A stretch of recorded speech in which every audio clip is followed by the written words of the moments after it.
Class 1.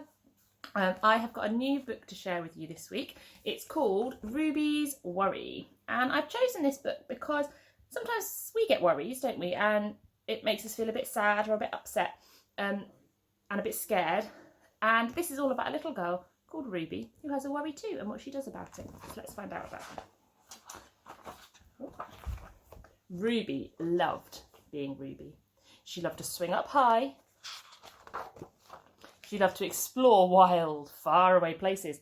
Sometimes she even went all the way to the very bottom of her garden. I bet some of you have been exploring your gardens too. Ruby was perfectly happy until one day she discovered a worry. It wasn't a very big worry. In fact, it was so small that at first Ruby hardly noticed it. But then the worry started to grow, and each day it got a little bit bigger. It just wouldn't leave her alone.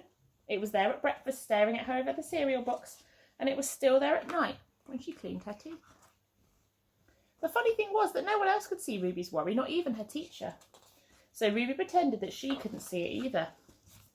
She tried to carry on as if everything was normal, but it just wasn't. The worry was always there, stopping her from doing the things that she loved. Sad, isn't it? When we feel worried, it is hard to enjoy the things that we normally like doing. Ruby wondered if the worry would ever go away. What if it didn't? What if it stayed with her forever? Ruby didn't realise that she was doing the worst thing you can do with a worry. She was worrying about it. And if we worry about a worry, it just gets bigger and bigger and bigger. Now the worry was enormous. It could barely fit in the kitchen at tea time. It filled up half the school bus. And it took up whole rows at the cinema. The worry became the only thing that Ruby could think about, and it seemed like she would never feel happy again. Then one day, something unexpected happened.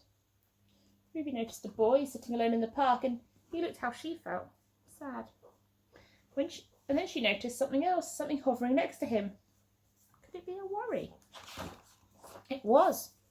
And Ruby realised she wasn't the only person with a worry after all. Other people had them too. And if that's true, everybody gets worried sometimes. All of us do. All us grown-ups and all children. Everyone gets worried about something sometimes. So let's find out what Ruby did. She asked the boy what was on his mind, and as he told her, the strangest thing happened. His worry began to shrink smaller. Then Ruby can do the best thing you can ever do if you have a worry. She talked about it.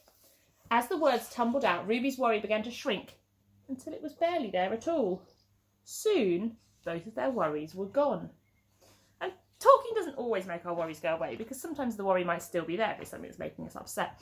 But definitely what Ruby's doing and talking about her worry is the best way to make it smaller. Finally, Ruby felt like herself again. Of course, that wasn't the last time she ever had a worry. Everyone gets them from time to time.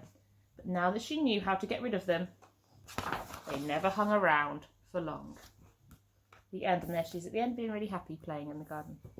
So if you've got things you're worried about, then do like Ruby did and talk to somebody about them. You can talk to a grown-up at home, or your brother or sister, or somebody on the telephone at the moment.